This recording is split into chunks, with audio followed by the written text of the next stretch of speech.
নমস্কার বন্ধুরা, আজকের রেসিপি হচ্ছে চাল পটলের সুন্দর একটা রেসিপি। তো চলো বন্ধুরা রেসিপিটা দেখে নেওয়া যাক। এখানে আছে জিরে, গোটা জিরে আর দুটো তেজপাতা, এখানে আছে দারচিনি আর ৬-৭টা এলাচ। এখানে একটু জিরে দিলাম। এখানে পটলটা নুন আর হলুদ দিয়ে মাখিয়ে হালকা করে ভাজতে দিয়ে দিয়েছি। এখানটায় চিড়ে নিয়েছি পটলগুলো, প্রত্যেকটা পটলকে চিড়ে চিড়ে সুন্দর করে কাটা কাটা করে নিতে হবে, যাতে ভেতরে মশলা ভেতরে যেন ঢুকে যায়। তো সেইভাবেই আমরা কেটে কেটে নিয়েছি আর ভালো করে সর্ষের তেল দিয়ে ভাজতে বসিয়ে দিচ্ছি। এখানে একটা শুকনো লঙ্কা দিলাম আর এখানে আরেকটু জিরে দিয়ে দিচ্ছি। পটলগুলো কিন্তু বেশ ভাজা ভাজা হচ্ছে, আঁচ কমিয়ে দিয়েছি।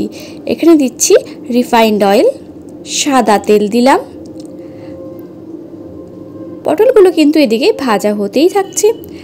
এখানে গরম জল বসিয়েছি, গরম জল লাগবে। এই মিক্সার গ্রাইন্ডারের মধ্যে 2 হাতা গরম জল দেব, ছোট হাতা 2 হাতা গরম জল দিয়ে দিচ্ছি এবং ভালো করে মশলাগুলোকে কিন্তু গ্রাইন্ড করে নেব। এখন কিন্তু পটলগুলো ভাজা হয়ে গেছে, খুব বেশি করে ভাজতে হবে না, পটলগুলো বেশ হালকা করে ভাজলেই হবে। তো পটলগুলো ভাজা হয়ে গেছে।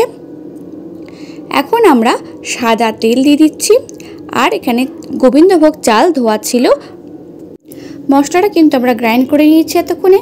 এখন কিন্তু কড়াইয়ের মধ্যে দিয়ে দিচ্ছি ঘি, এখানে 1 চামচ মতো ঘি দিয়ে দিলাম। এরপরে আমরা দিয়ে দিচ্ছি তেজপাতা, এখানে দিচ্ছি হিং, এখানে অল্প করে হিং দিয়ে দিচ্ছি। এখন হিংটা লাল হয়ে গেলে পরেই আমরা কিন্তু এখানে দিয়ে দিব কাজু আর কিশমিশ।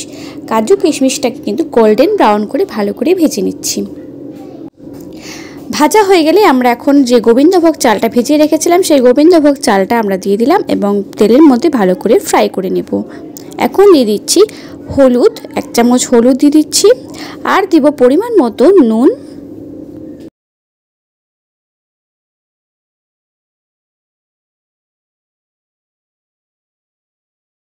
কিছুটা ভাজা ভাজা হয়ে আসার পরে আমরা কিন্তু উপর থেকে ঘি দিয়ে দিচ্ছি।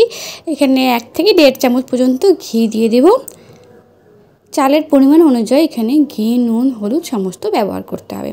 এখানে দিয়ে দিচ্ছি চিনি, 1 চামচ মতো চিনি দিয়ে দিলাম। এটা চালের সাথেই ভালো করে ফ্রাই করে নিচ্ছি। এখন যে মশলাটা গ্রাইন্ড করে নিয়েছিলাম আমরা মিক্সার গ্রাইন্ডারে, সেই গ্রাইন্ড করা মশলাটা আমরা দিয়ে দিচ্ছি। তো চলো বন্ধুরা আমরা দেখতে থাকি যে এই চাল পটল রেসিপিটা কেমন করে বানাচ্ছি। এবং চাল পটল রেসিপিটা কিন্তু বানাতেও যেমনি সোজা এবং খেতেও কিন্তু দুর্দান্ত হয়। তো এখন অনেকটাই ভাজা ভাজা হয়ে গেছে। এরপরে আমরা স্টেপে চলে যাই।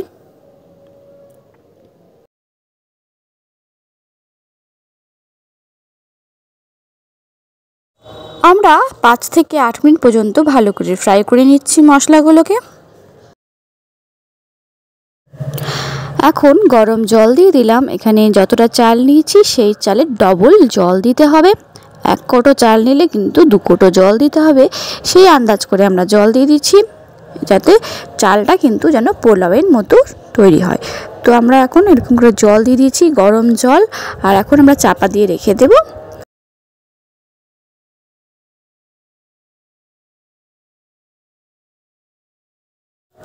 জলটা কিন্তু ফুটে আসলেই আমরা খুলে ফেলবো এবং এখানে পটলগুলো দিয়ে দেব। পটলগুলো সমস্ত পটল অ্যাড করে দিয়ে আমরা আবার চাপা দিয়ে রেখে দেব এবং সেদ্ধ হওয়ার জন্য চালটাকে। দেখো চালটা কিন্তু মনে হচ্ছে সেদ্ধ হয়ে এসছে। আমরা এখন খুলে নিচ্ছি, কিন্তু চালটা আর একটু মনে হয় সেদ্ধ হবে। তো তার জন্য আমরা আর একটু পরে চাপা দিয়ে দেবো। প্রথমে আমরা ভালো করে নাড়াচাড়া করে নিই এটাকে।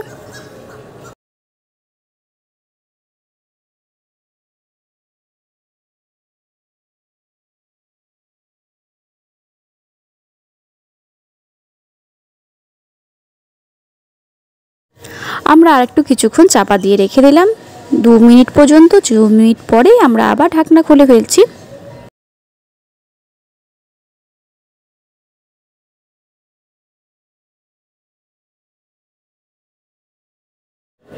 আমাদের চাল পটল কিন্তু একদম তৈরি হয়ে গেছে। আমরা এখন একটু ভাজা ভাজা করে নেব, ভালো করে চালটাকে সুন্দরভাবে ভেজে ভাজা করে নিয়ে তুলে নেব।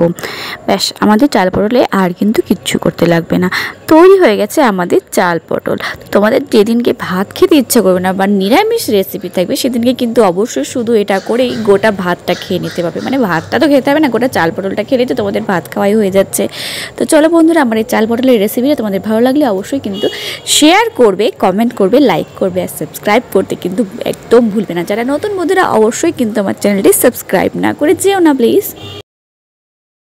তো এক থালা এই চাল পটল আর দুটো কাঁচা লঙ্কা থাকলে কিন্তু গোটা চাল পটলটাই কিন্তু উঠে যাবে।